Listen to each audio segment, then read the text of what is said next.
post millennialism Yes. versus Yes. premillennialism. Right. Okay. Right. So since we are there, why don't we just go ahead and talk about how those two approaches and those two ideas about the coming of Christ's kingdom impacted evangelicals' Right. involvement in politics in the past Yeah. and in the present. And I'll try to do so without getting too much into the weeds, because it can get rather turgid theologically if we do that. But what happened with evangelicalism in the 19th century, that is before the Civil War, evangelicals were very much motivated by what is known theologically as post millennialism. And again, I don't want to get too technical here, but anybody who is post millennialist believes that Jesus will return to earth after his followers create the millennial kingdom here on earth. Now, as you know, the term millennium comes from the book of Revelation, and it refers to 1,000 years of righteousness and prosperity here on earth. This is a time when Jesus rules. Now, the question has always been, in terms of interpretation, when is that millennium going to take place? And so in the early part of the 19th century, evangelicals like Charles Finney, for example, who by any measure was the most important evangelical of the 19th century, Charles Finney and others believed that the millennium, that Jesus would return to earth after the millennial kingdom had been established.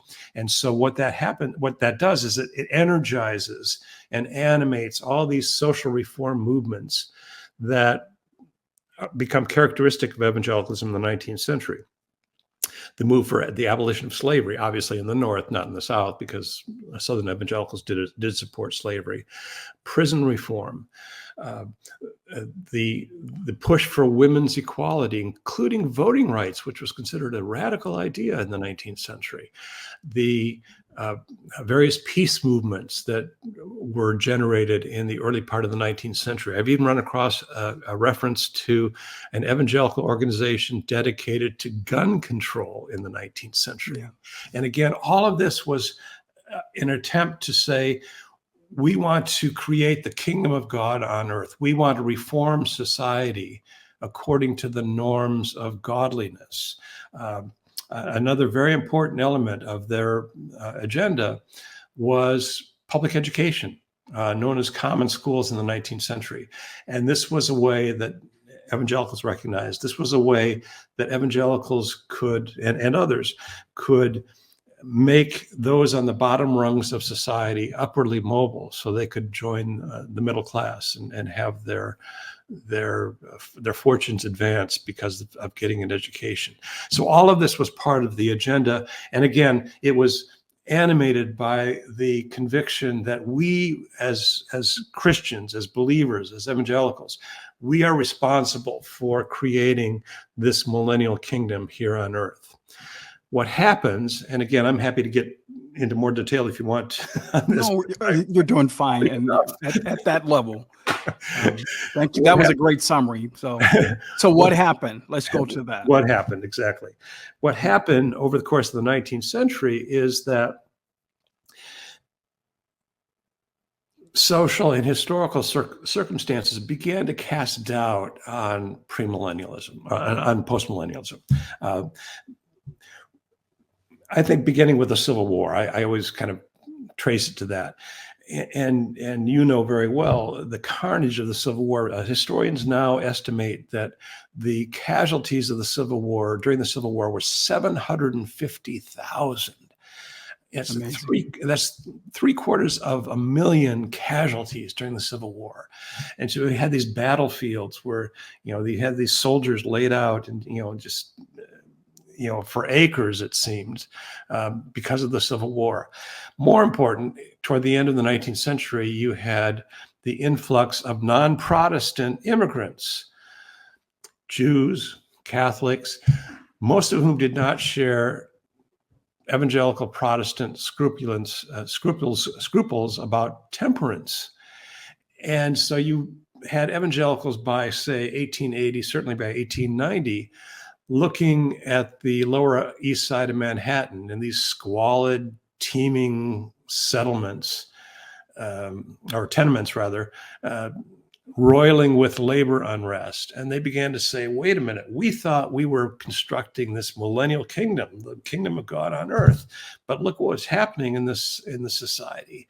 We must have gotten it wrong. And so into that context comes, again, I don't want to get too much into detail here, but comes an Irish theologian named Charles Nelson Darby. And Darby said to American evangelicals, he said, look, you guys have been reading the Bible all wrong. Jesus is not going to come back after you construct this millennial kingdom. Jesus is going to come back at any time. And this is called premillennialism. Again, to use that's very important. I think yeah. This is very important. And if you think about premillennialism, this notion that Jesus is going to come back at any moment, what does that do to your social reform agenda? And what happens is that evangelicals, by the turn of the 20th century, even as early as 1890 and before, begin to say, why bother? If Jesus is coming back at any moment,